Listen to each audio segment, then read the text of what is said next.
नमस्कार दोस्तों, स्वागत है आप सभी का हिंदी स्टडी में। आशा करती हूँ आप सभी स्वस्थ होंगे और अच्छे से तैयारी कर रहे होंगे। आज हम देखेंगे प्रैक्टिस सेट, जो कि मैंने ध्यान में रखते हुए सोचा है कि जैसे टीजीटी, पीजीटी, एमआरएस का एग्ज़ाम आ रहा है, तो ठीक है, उसी तो थोड़ा प्रैक्टिस सेट करेंगे तो उससे कहीं ना कहीं आपको लाभ मिलेगा। ठीक है, प्रैक्टिस सेट तुम किसी भी एग्जाम के लिए करोगे। प्रैक्टिस सेट का मतलब ये कि सभी क्वेश्चन इसमें आ जाते हैं, व्याकरण के, साहित्य के अपने। ठीक है, स्टार्ट करते हैं अपनी क्लास। और आप मेरे चैनल पे पहली बार आए तो चैनल को सब्सक्राइब कर लेना, बेल आइकन को क्लिक कर लेना, जिससे आने वाली वीडियो को नोटिफिकेशन आपको मिल सके। पहला क्वेश्चन है, अबलो नसानी अबने नसेहु किसकी काव्य पंक्तियां हैं। तो ये किसकी काव्य पंक्तियां हैं, तो ये पंक्ति बताना है मैं। तो ये पंक्तियां हैं तुलसीदास जी की, और किससे ली गई हैं? विनय पत्रिका से। विनय पत्रिका।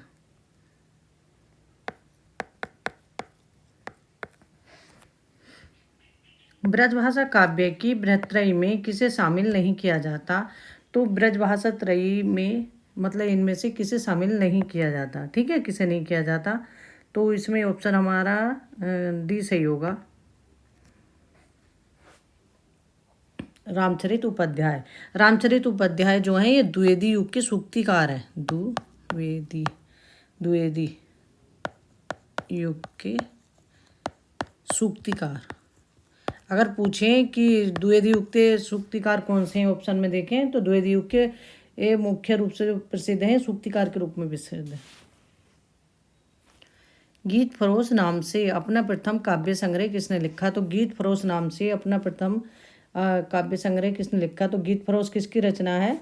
ये है भवानी प्रसाद मिश्र की। गीत फरोश भवानी प्रसाद मिश्र की रचना। और शमशेर बहादुर सिंह कवियों के कवि कौन है? शमशेर बहादुर सिंह है। चार डग हमने भरा तो क्या किया, निम्नलिखित में से यह काव्य पंक्ति किसकी है। तो ये पंक्तियाँ बताना हमें किसकी हैं। तो इसमें ऑप्शन हमारा ए सही होगा, हरिओत जी की पंक्तियाँ हैं। हरिओत जी के जो मतलब कवि सम्राट, ठीक है, कवि सम्राट कहे जाते हैं हरिओत जी, कवि सम्राट, उनकी पंक्तियाँ हैं ये। और इनकी रचनाएं कौन सी हैं? रस कलश हैं, चौके चौपदे हैं, चुपदे चौपदे हैं, वैदेही वनवास है, प्रिय प्रवास है। इनकी रचना है रस कलश। रस कलश के बारे में पूछा जाता है, जो ब्रज भाषा में है और कैसा ग्रंथ है? रीति ग्रंथ है। प्रताप नारायण मिश्र ने निम्नलिखित निबंधों में किसे लिखा है। तो इसमें से बताना कि इसमें से निबंध, इसमें से प्रताप नारायण मिश्र का निबंध कौन सा है। तो वो है बात, प्रताप नारायण मिश्र का निबंध है। और प्रताप नारायण मिश्र ने मतलब मनोविनोद संबंधी निबंध किसने लिखे हैं? प्रताप नारायण मिश्र ने लिखे हैं। ठीक है, अब भारतीय हिंदू युग के निबंधकारों में ये आते हैं। अब भारतीय हिंदू युग के सब लेखकों में सबसे बड़ी विशेषता क्या थी कि भारतीय हिंदू युग के जो लेखक थे वो किसी न किसी पत्र से जुड़े हुए थे। ठीक है, अगर पूछे तो किस युग के लेखक थे जो किसी मतलब पत्रों से जुड़े हुए थे, तो वो किसी न किसी पत्र से जुड़े हुए थे। भारतीय हिंदू युग के लेखकों की विशेषता है। इनके निबंध सभी पूछे जाते हैं, जैसे दांत, वो, बुढ़ापा और दाहा, इस तरह से इन पर भी इन्होंने निबंध लिखे हैं। विद्यापति इनमें से किस रचना के आधार पर मैथिल कोकिल कहलाए। तो मैथिल कोकिल किसे कहा जाता है? विद्यापति को कहा जाता है।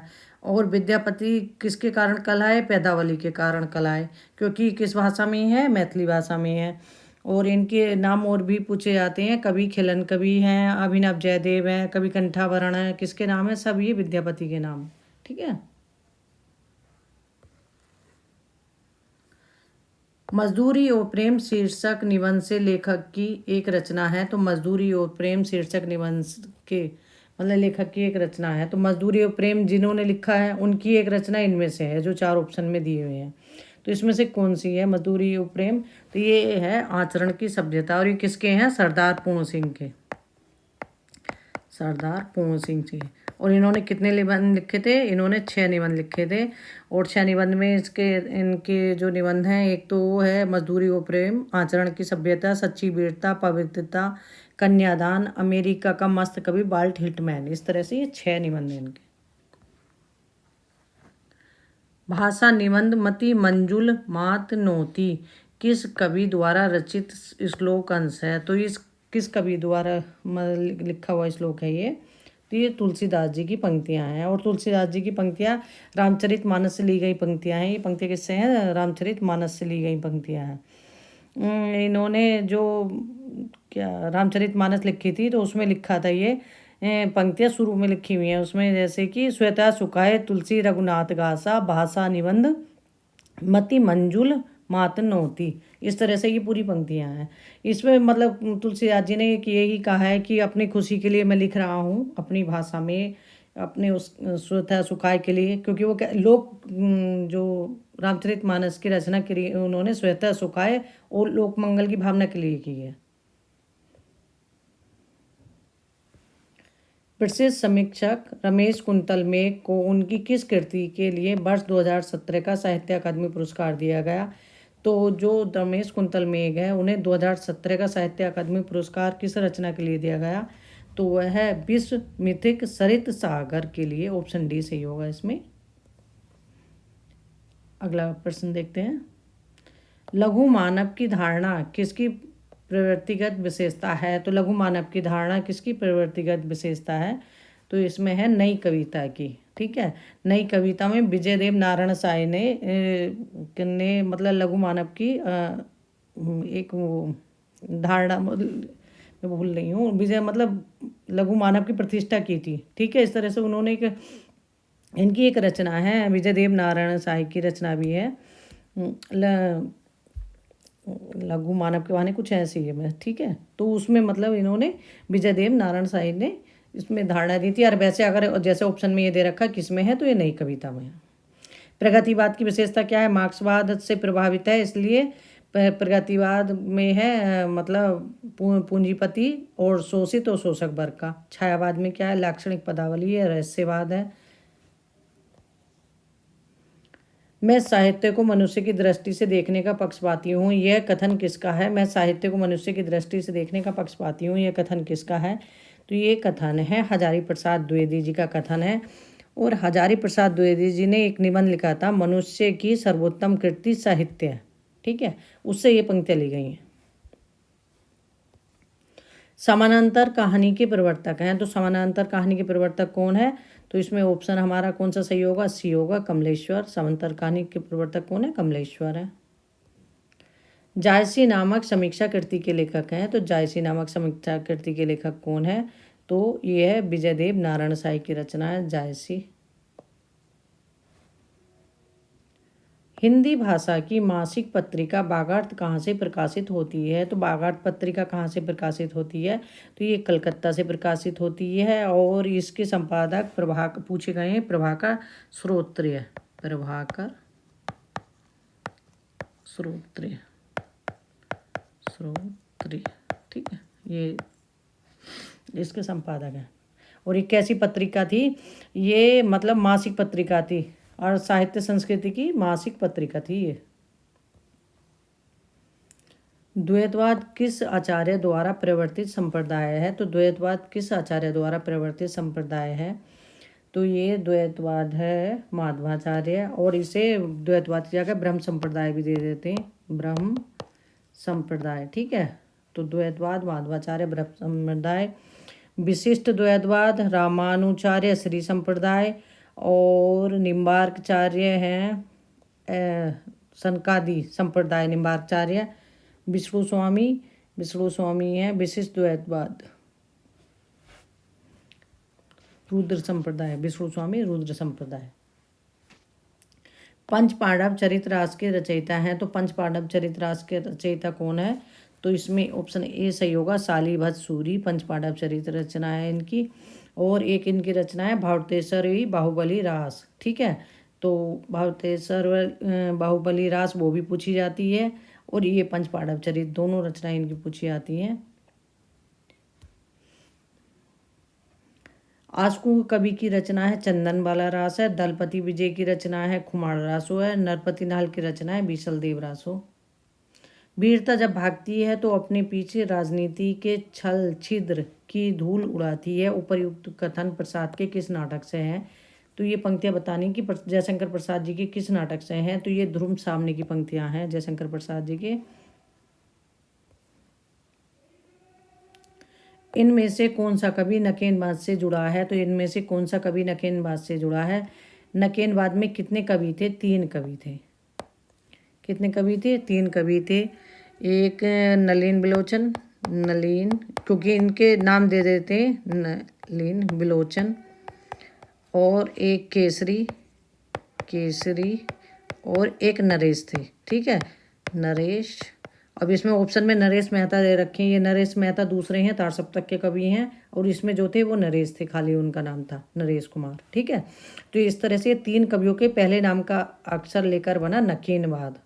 तो ये जो 3 कवि थे बिहार के, उन्हीं के आधार पर नकेनवाद का दूसरा नाम क्या है अगर आ जाए ऑप्शन में, तो ये दूसरा नाम है प्रपदवाद। नकेनवाद का दूसरा नाम है। आगे क्वेश्चन देखते हैं। अपने अपने अजनबी उपन्यास के लेखक हैं। अपने अपने अजनबी उपन्यास के लेखक कौन है? तो इसमें सच्चिदानंद, हीरानंद, बादशाहन अज्ञे हैं। इनका नाम भी लिखने के लिए आ जाता है ऑप्शन में, मतलब टिक करने के लिए कि इनका सही पूरा नाम क्या है। तो सच्चिदानंद, हीरानंद, बादशाहन अज्ञे है। और इसके पात्र कौन से हैं? इस उपन्यास के पात्र भी पूछे जाते हैं, तो वह है योग्य और सेल्मा।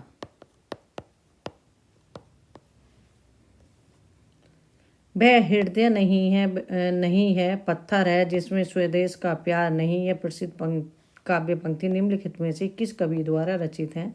तो ये पंक्तियाँ किस कवि की हैं?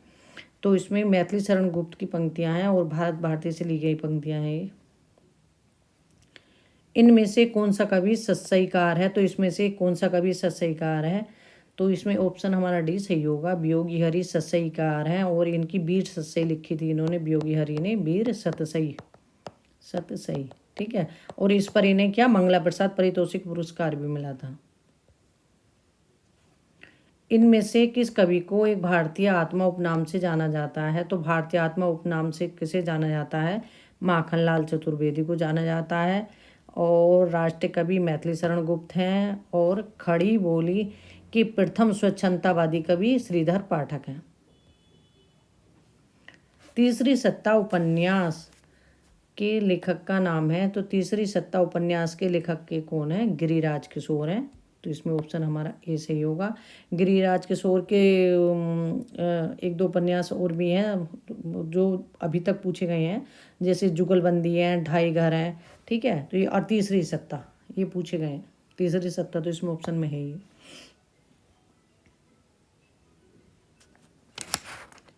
हरिदासी संप्रदाय को अन्य नाम से भी पुकारा जाता है। यह नाम है, हरिदासी संप्रदाय को अन्य नाम से भी पुकारा जाता है। किस? तो वह है सखी संप्रदाय। तो सखी संप्रदाय को एक हरिदासी संप्रदाय या टट्टी संप्रदाय भी कहते हैं। अगर आ जाए ऑप्शन में किसे कहते हैं? इसको कहते हैं टट्टी संप्रदाय भी। अब इस में क्या है, जैसे एक में अग्रदास, उन्होंने सीता को सखी मानकर मतलब आराधना की है, ऐसे ही इस संप्रदाय में कृष्ण मतलब राधा को सखी मानकर इसमें सखी संप्रदाय की स्थापना की थी हरिदास ने। रसिक संप्रदाय समझो एक तरह से, इस तरह से। ठीक है, हिंदी नवरत्न एक आलोचनात्मक कृति है। तो हिंदी नवरत्न एक आलोचनात्मक कृति है जिसके आलोचक रचनाकार हैं। तो इसके रचनाकार कौन है? मिश्र बंधु हैं। और कौन सी रचना है? हिंदी नवरत्न। हिंदी नवरत्न में कितने कवि हैं? 9 कवि हैं। 9 कवि में कौन कौन से हैं? 9 कवि में एक कबीरदास नहीं आते हैं। बहुत किताबों में दे रखे हैं कबीरदास, लेकिन कबीरदास इसमें नहीं आते हैं। सूर हैं, देखो सूर हैं, तुलसी हैं, और 5 कवि हैं उसके, भारतेंदु हैं, भारतेंदु, और एक हैं चंद्रवरदाई। ठीक है, भारतेंदु, चंद, और 5 कवि हैं रीतिकाल के। बिहारी हैं, केशव हैं, देव हैं, मतीराम हैं, इस तरह से। और मिश्र बंधुओं में कौन कौन आते हैं? मिश्र बंधुओं में आते हैं, इनके क्रम भी पूछ लेते हैं, गणेश बिहारी, श्याम बिहारी और सुखदेव बिहारी। ठीक है, इस तरह से 3 भैया हैं। कलम का सिपाही हिंदी गद्य की किस विधा की रचना है? तो कलम का सिपाही हिंदी गद्य की किस विधा की रचना है? तो ये जीवनी है। और किसकी है कलम का सिपाही? ये जो प्रेमचंद की जीवनी है। और किसने लिखी थी? अमृत राय ने लिखी थी। कलाधर उपनाम से रचना करने वाले का नाम है। तो कलाधर उपनाम से रचना किसने की है? तो इसमें ऑप्शन हमारा कलाधर नाम से की है जयशंकर प्रसाद जी ने जो रचनाएं की हैं। जयशंकर प्रसाद जी ने जो ब्रजभाषा में रचनाएं की है ना, कलाधर नाम से की है इन्होंने।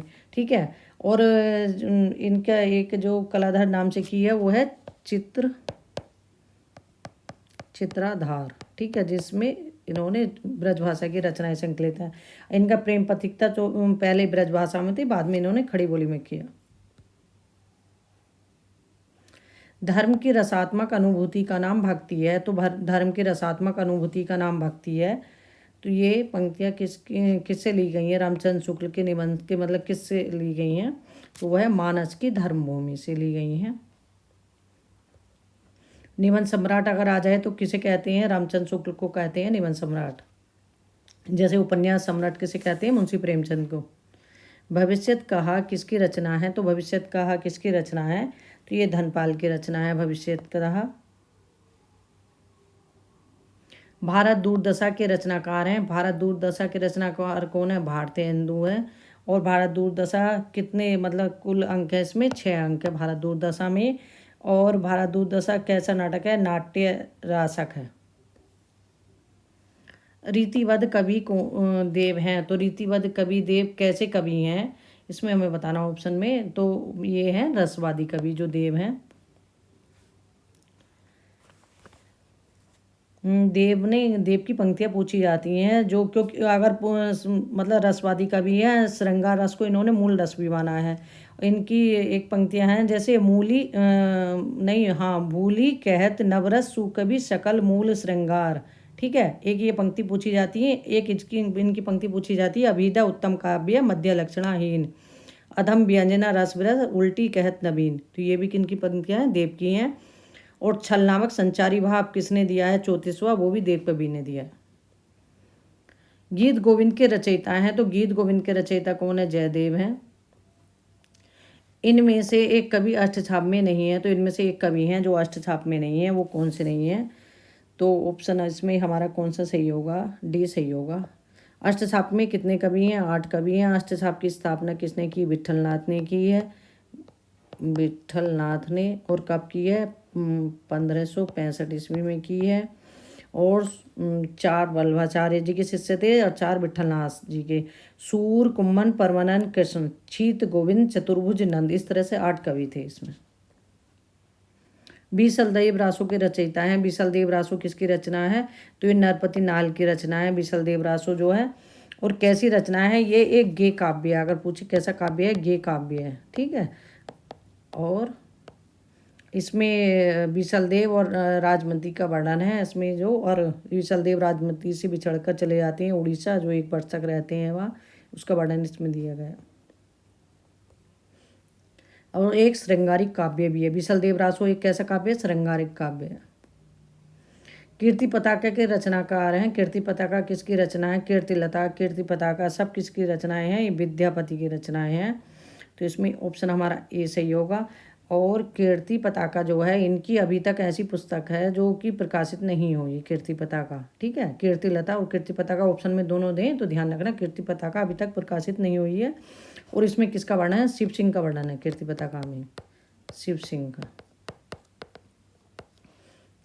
निम्नलिखित में विष्णु प्रभाकर लिखित यात्रा व्रत कौन सा है? विष्णु प्रभाकर द्वारा लिखित यात्रा व्रत कौन सा है? तो इसमें ऑप्शन हमारा बी होगा, ज्योतिपुंज हिमालय। ये विष्णु प्रभाकर द्वारा यात्रा व्रत है। एक इनका है हस्ते निर्जर दहकती भट्टी, और दूसरा है इनका अभिनय और यात्राएं, और एक है यमुना गंगा के नहर में, और एक है हिमसागरों की छाया।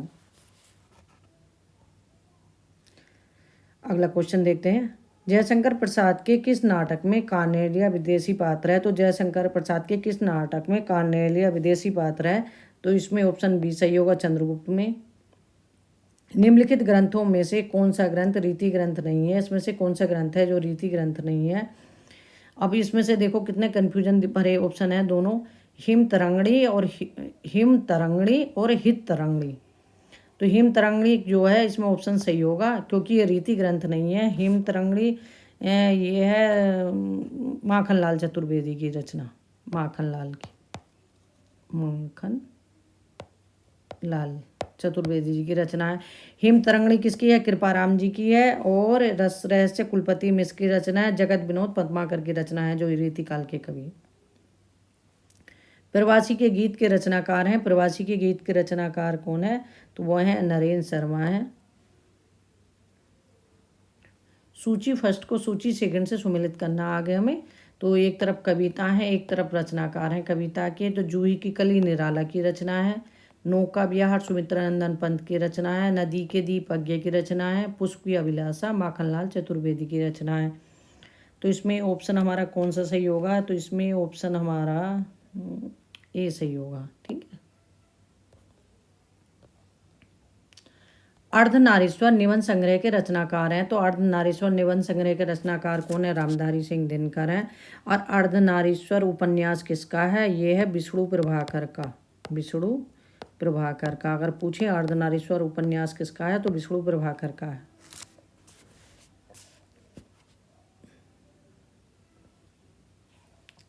नाटक और नाटककार की दृष्टि से एक युग्म अशुद्ध है। इसमें से एक युग्म अशुद्ध है जो हमें देखना। तो चारुमित्रा रामकुमार वर्मा का नाटक है, ये सही है। घूंट एकांकिया जयशंकर प्रसाद का। टूटते परिवेश विष्णु प्रभाकर का, ये सही है। आषाढ़ का एक दिन, ये सुरेंद्र वर्मा का नहीं है, मोहन राकेश का है। मोहन राकेश का है। ठीक है। तो ऑप्शन डी सही होगा इसमें। ब्रज भाषा का विकास किस अपभ्रंश से हुआ है? तो ब्रज भाषा का विकास किस अपभ्रंश से हुआ है? तो वो है शोरसैनी अपभ्रंश से ब्रज भाषा का विकास हुआ है। शोरसैनी अपभ्रंश से है जैसे ब्रज, बुंदेली, कन्नौजी, हरियाणवी और खड़ी बोली। तो ये शोरसैनी अपभ्रंश से इनका विकास हुआ है। ब्रजबुली का संबंध है। तो ब्रजबुली का संबंध किससे है? बंगला से है। यह पुरानी बंगला का क्या नाम था? ब्रजबुली था। पश्चिमी हिंदी की सर्वाधिक प्रमुख बोली इनमें से कौन सी है? तो पश्चिमी हिंदी की जो सर्वाधिक प्रमुख बोली है इनमें से, तो वह है ब्रजभाषा है। कोरवी भाषा का उदय किससे हुआ है? तो कोरवी भाषा का उदय किससे हुआ है? तो इसमें ऑप्शन ए सही होगा। ठीक है। कोरवी भाषा, कर्कश बोली भी किसे कहते हैं? कोरवी को कहते हैं। और खड़ी बोली कौन से? खड़ी बोली का दूसरा नाम क्या है? कोरवी है। छत्तीसगढ़ी किस भाषा की बोली है? तो छत्तीसगढ़ी किस भाषा की बोली है? तो ये पूर्वी की बोली है। अवधी, बंगेली और छत्तीसगढ़ी ये पूर्वी की है। ब्रज, बुंदेली, कन्नौजी और हरियाणवी खड़ी बोली तो ये किसकी हैं? पश्चिमी हिंदी की। बिहारी की हैं भोजपुरी, मगही और मैथिली। राजस्थानी की है मारवाड़ी, मेवाती, जयपुरी। किस क्षेत्र की बोली को काशिका कहा जाता है? काशिका किस क्षेत्र की बोली को कहा जाता है? तो वाराणसी, बनारस की बोली को काशिका कहा जाता है।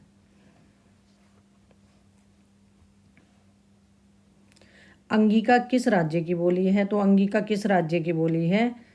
तो इसमें ऑप्शन डी होगा, बिहार की। 14 सितंबर 1949 को भारतीय संविधान सभा ने हिंदी को भारत संघ की कौन सी भाषा का दर्जा दिया? तो संघ की राजभाषा का दर्जा कब मिला था? 14 सितंबर 1949 को मिला था, हिंदी को राजभाषा का दर्जा मिला था।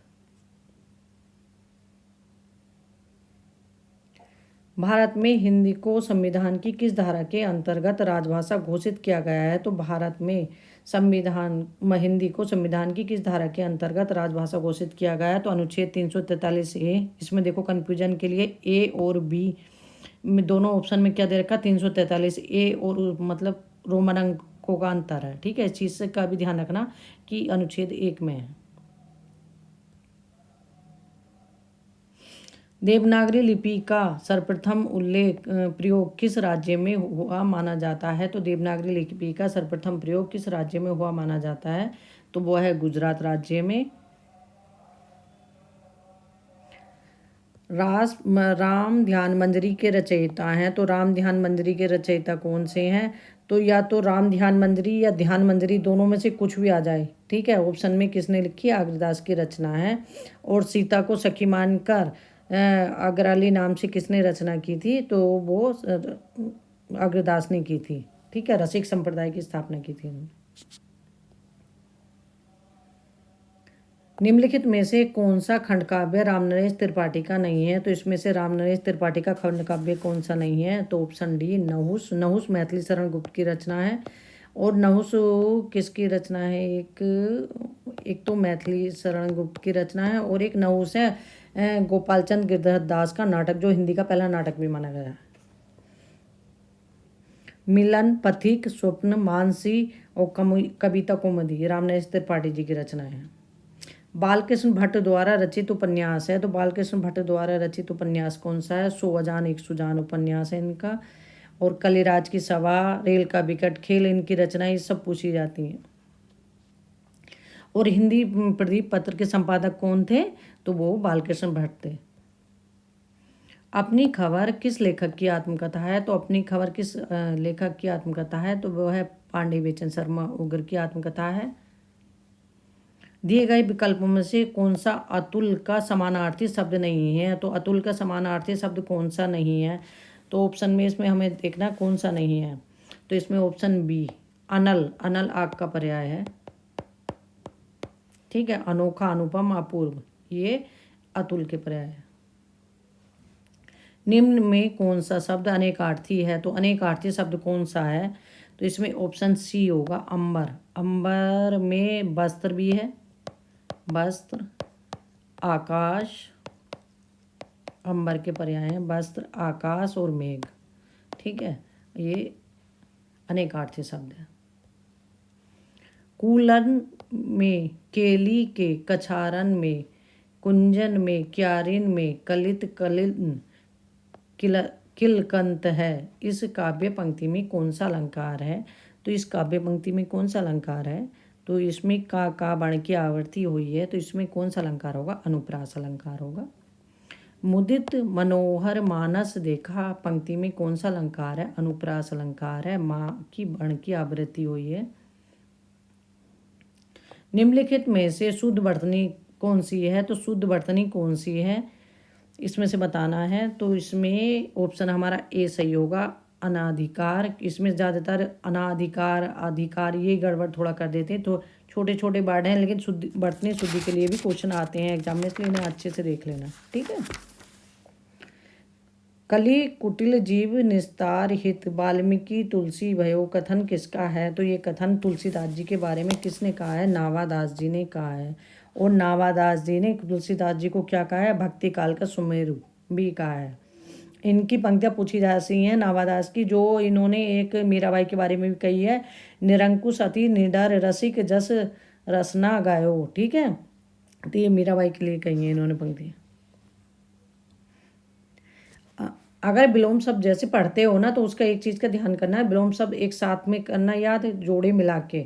और पर्यायवाची याद कर रहे हो ना, तो पर्यायवाची में एक चीज़ का ध्यान रखना कि जो पर्यायवाची आप पहले से पढ़ते आए हो, याद हो, तो उन्हें तो बार बार मत रटना। जो आपके पास बुक हो ना, उसमें ना एक गोल इस तरह से गोल वो बना लेना कि कौन कौन से तुम्हें याद नहीं है। तो एक दो बार उन्हें ही देख लेना, तो वो तुम्हें आसानी से जल्दी याद हो जाएंगे और समय भी बच जाएगा आपका उससे। ठीक है। खेती न किसान को, भिखारी को न भीख, बलि बनिन को न वनिज, न चाकर को चाकरी। पंक्ति तुलसीदास की किस कृति से संबंध है? तो खेती न किसान को, तो तुलसीदास के किस में है? कविता वाली की पंक्तियाँ हैं। आगे देखते हैं।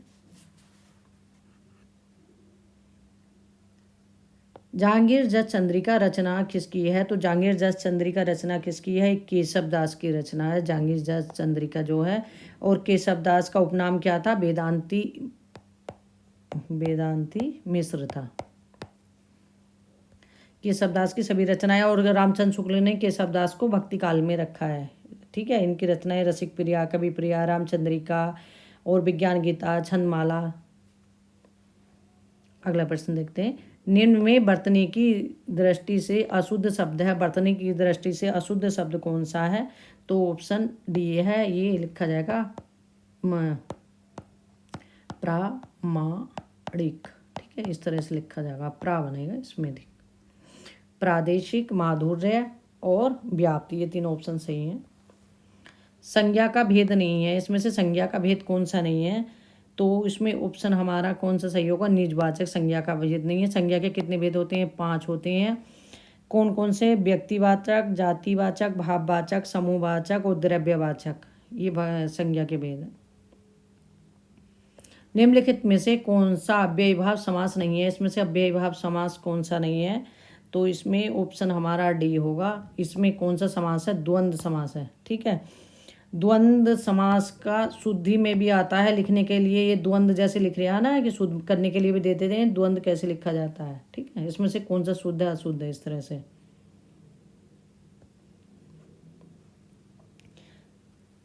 पानी शब्द का वचन क्या है, तो पानी शब्द का वचन क्या है, तो पानी पी लिया। अगर वचन समझ में ना आए तो एक बात का ध्यान रखना कि उसमें वाक्य में प्रयोग करके देख लेना। जैसे पानी पी लिया, तो पानी पी लिया तो सीधी बात समझ में आ रही है, एक वचन में है, ठीक है। और वैसे भी द्रव्यवाचक जो होते हैं ना, ज़्यादातर मतलब एक वचन में ही प्रयोग होते हैं। बहुवचन में ज़्यादातर पूछे आते हैं, जैसे प्राण, दर्शन, आंसू, होश, हस्ताक्षर, बाल, ये सब हमेशा बहुवचन में ही प्रयोग होते हैं। निम्न में कौन सा शब्द विशेषण है, तो इसमें से कौन सा शब्द विशेषण है जो संज्ञा सर्वनाम की विशेषता बताए, उन्हें क्या कहते हैं, विशेषण कहते हैं। तो इसमें से कौन सा विशेषण है, तो ऑप्शन बी है चमकीला। स्वर संधि का उदाहरण है, तो स्वर संधि का उदाहरण कौन सा है, तो वो ऑप्शन हमारा इसमें ए होगा, अनुधन ए, अनुधन ए। तो अन्वय, और ये है तद्रूप, तो इसका तद धन रूप ये हो जाएगा। और ये है किमचित, तो इसका होगा किम चित। और नीरस में विसर्ग संधि है, नी धन रस विसर्ग संधि है इसमें। स्वर संधि में किसका मेल होता है, तो स्वर संधि में किसका मेल होता है, स्वर का होता है। और व्यंजन संधि में व्यंजन और स्वरों का दोनों का मेल होता है। और विसर्ग संधि में विसर्ग का मेल होता है, विसर्ग के साथ स्वर और व्यंजन का मेल होता है। किस स्वरों के उच्चारण में दीर्घ स्वर से भी अधिक समय लगता है, तो कौन से स्वर हैं जिसमें दीर्घ स्वर से भी अधिक समय लगता है, तो वो है प्लुप्त स्वर, ठीक है। प्लुप्त स्वर ज़्यादातर आप नहीं मिलते हैं, जैसे ये ओम लिखा जाता है तो ये बीच में प्लुप्त स्वर है, जैसे ओम बोलने में टाइम लगता है।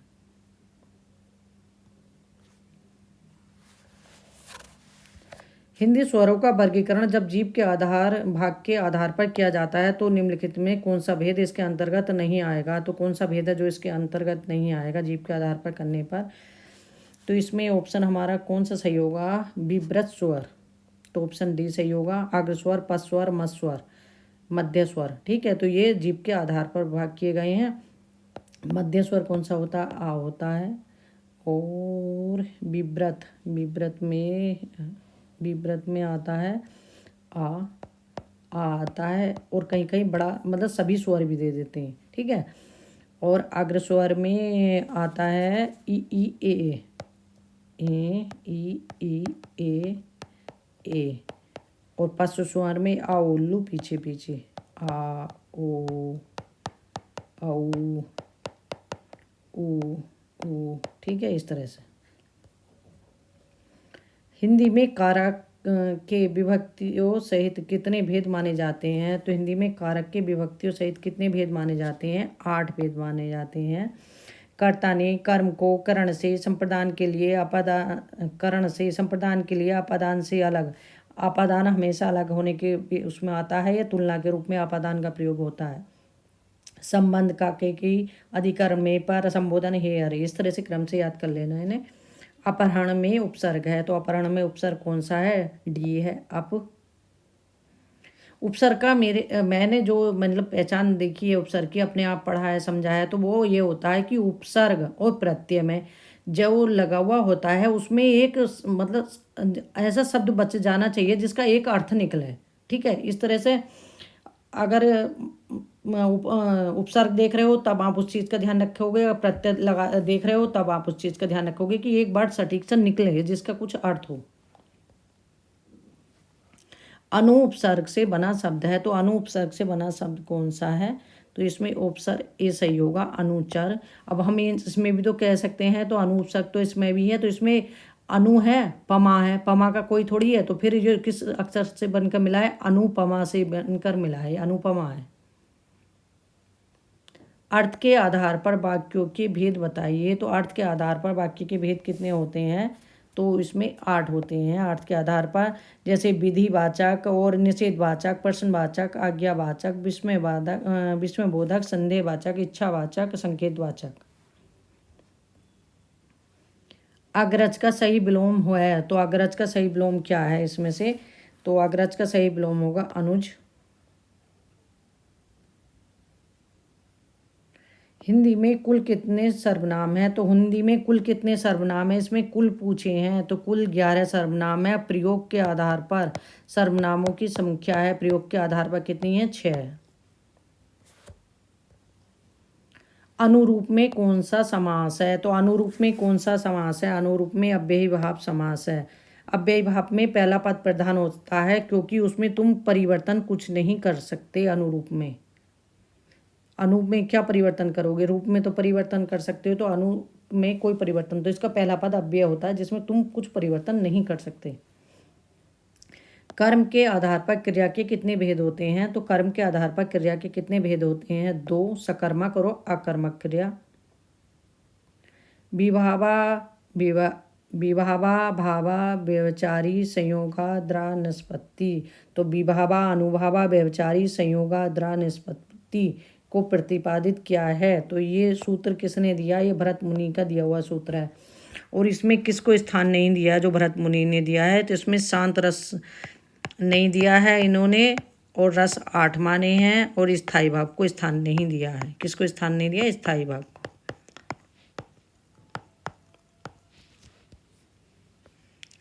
कौन सा पद विकृत नहीं है? तो इसमें से कौन सा पद है जो विकृत नहीं है? तो अव्यय है, जिसमें कोई बदलाव नहीं किया जाता। संज्ञा, विशेषण और क्रिया में कर सकते हैं, लेकिन अव्यय नहीं कर सकते। निम्नलिखित में से कौन सा शब्द तद्भव है? तो कौन सा शब्द तद्भव है इसमें से? तो ऑप्शन हमारा इसमें होगा ए, अमीय। अमीय कैसा शब्द है? तद्भव है, और इसका तत्सम क्या होगा? अमृत होगा।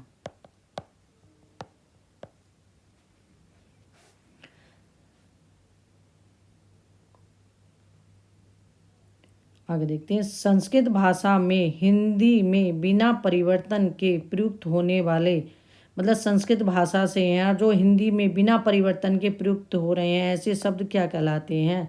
तो ऐसे शब्द संस्कृत के तत्सम कहलाते हैं, जो संस्कृत से लिए गए हैं और हिंदी में जो के तो प्रयोग किए जाते हैं, तो वो तत्सम शब्द कहलाते हैं। ठीक है। और जो मतलब थोड़े से जैसे संस्कृत और प्राकृत से विकृत होकर जो आए शब्द, उन्हें क्या कहलाते हैं? उन्हें वो तद्भव कहलाते हैं। ठीक है। तो तद्भव और तत्सम ये पूछते हैं ना, जैसे तत्सम की पहचान एक तो क्या है? ये सा होता है, उसमें ज़्यादातर देखने को छा मिलेगा, और तत्सम शब्दों में शा मिलेगा। और तत्सम शब्दों को वैसे देखते कुछ, मैं भूल रही हूँ और भी वर्ड, कि देखते समझ में आ जाते हैं कि ये तत्सम शब्द हैं। ठीक है। तो इसलिए कुछ उनमें बोलने का तरीके मतलब अलग ही होंगे। आज का इतना ही। अपना प्रैक्टिस सेट कंप्लीट हो गया है। फिर आगे देखती हूँ क्या कराती हूँ। अभी संस्मरण वाले जो हम लास्ट ईयर क्वेश्चन कर रहे थे वो भी रह गए हैं, एक पार्ट और बनेगा उनका भी। ठीक है। धीरे धीरे अपने सारे क्वेश्चन अपना कंप्लीट करेंगे। अपना तैयारी करो एकदम वे झिझक होकर, अपना कंपटीशन में डटे रहो। हमेशा ये सोचो, अपने ऊपर कॉन्फिडेंस रख के कि बस हमसे ज़्यादा पढ़ने वाला यहाँ कोई नहीं है। हम जो रूम में बैठे हैं एग्ज़ाम देना है, तो हम सबसे ज़्यादा होशियार हैं। कॉन्फिडेंस के साथ अपना लगे रहो। अपने आप ही हीन भावना लाओगे तो फिर अपने आप ही मतलब एक अंदर से ही मनोबल गिर जाता है। ठीक है। तो इसलिए अपना मनोबल अपने आप से ही बढ़ाना होता है, कोई दूसरा नहीं बढ़ाएगा वहाँ। आज के लिए इतना ही। मिलते हैं अगली वीडियो में, तब तक के लिए धन्यवाद।